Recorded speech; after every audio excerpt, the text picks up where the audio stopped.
One thing I didn't ask you about, Pompatus of Love. Oh, the Pompatus of Love. I know the phrase, heard the phrase, you've made it world famous, but what is it, Pompatus of Love? It's whatever you want it to mean. You know, I was talking to Paul McCartney, you know, about writing lyrics, and you know, this was like 1969 when, you know, Paul, how do you do this? And he said, you know, you just whatever works.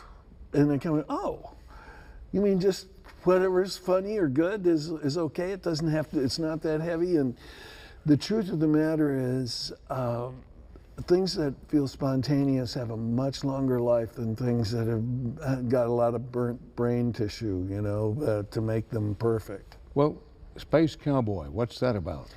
Well, that's a champion of justice. You're the space cowboy, you know. Damn you if are. I'm not. Yeah, damn if I'm not. But, I mean, a lot of people feel that way, you know. It's like the space cowboy is the guy who stops the bully. Well, from where did that come? I mean, did it come out of Buckaroo Banzai or something? No, I just kind of wanted to be an astronaut, you know. As soon as I could, I went to the Kennedy Space Center and looked at what they were doing. And so I always wanted to do the music for NASA because of the electronic music. And, you know, so I don't know. I just made it up one day. And I think, like, the sense of the lyrics, like, I was a kid, like, I used to get in scraps a lot, you know. The first day I spent at St. Mark's, I was in the 7th grade, and there was a big bully in that class, and he had everybody cowed, and I just cold-cocked him. You know, just like, you're not gonna bully me, buddy boy. And I was that kind of guy. Like, I didn't tolerate rudeness or bullies well. And I think that's where the space cowboy Well, that speaks pretty well for you. How do you write a song? Do you have a formula? Is there something you have in your head and say, well, I'm looking for these things? I think, in my case, I think it starts with music. Some sort of instrumental idea for me. Every now and then I'll get an idea, you know, some phrase or something, and you'll kind of think, well, maybe I can, you know, use that. I always loved harmony, and I loved choruses. And all my songs, all my hits are like that. They're the kind of songs you're driving in the car, you want to sing along. You want to sing the harmony part, you want to sing the chorus, you know. And I learned to make single records in the late 40s from Les Paul. And Les Paul taught me so much. And so by the time I'm making singles, they have to be 2 minutes and 30 seconds long, and you have to get the first 4 seconds.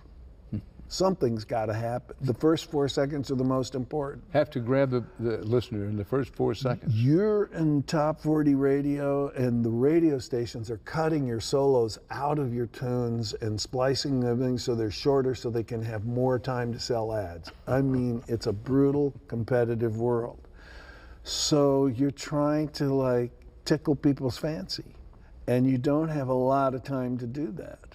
And that's the game. It's called singles, hits. I'll tell you how I wrote one of my hits, Abracadabra. Abracadabra was this piece of music that I wrote on a classical guitar.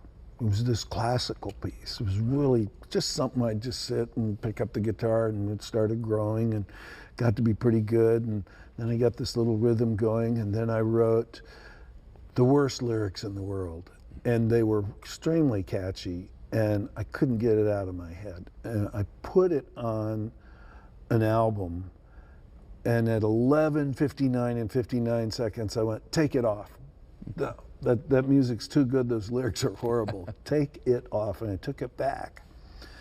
And 3 years later, I was in Sun Valley skiing, and I saw Diana Ross on the ski slopes. And I went, that's Diana Ross. I met Diana Ross when I was 22 years old doing Hullabaloo, you know, there, and I was in the room with the Supremes when they did this.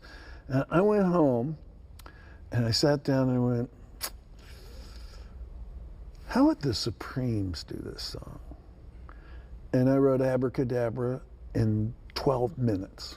And I just sat down and it just all came together, and you know, and I was thinking of that old black magic, and with abracadabra, and the Supremes would go, I'm gonna reach out and grab ya, and I'm gonna, you know, I'm gonna use this rhythm, and I'm gonna put this stuff in here, and I'm gonna have this, you know, these dog barking guitar solos, and it was done. And so, like, that's a song that took 3 years and 15 minutes to write.